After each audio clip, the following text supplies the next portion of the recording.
Bakit nga ba maraming tumatangkilik sa Nature's Bee Honey? Tara, pag-usapan natin. Sarap!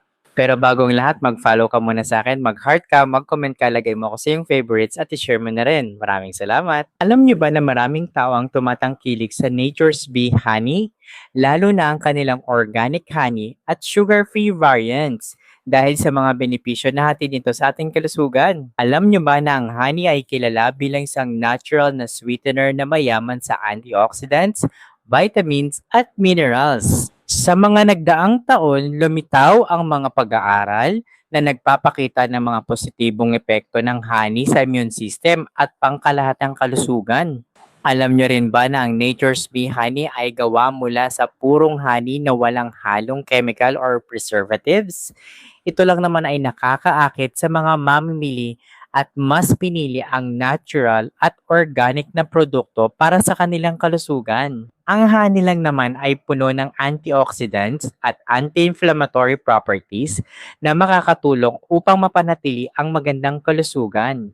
Ito rin ay makakatulong para mapabilis ang proseso ng pag-recover mula sa sakit.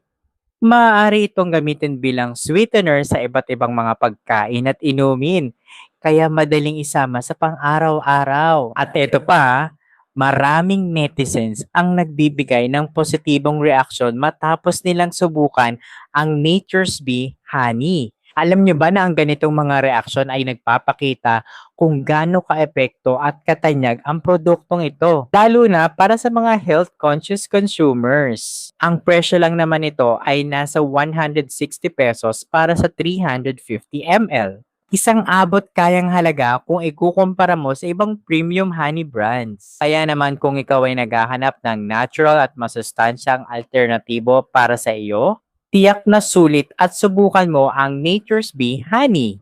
Paano ka ba naman makaka-order nito? Huwag ka mag-alala dahil nilagay ko to sa aking yellow basket. Basta mag-follow ka muna sa akin, mag-heart ka, mag-comment ka, lagay mo ko sa iyong favorites at i-share mo na rin. Oh, ano pang hinihintay mo? Click the yellow basket. Check out na!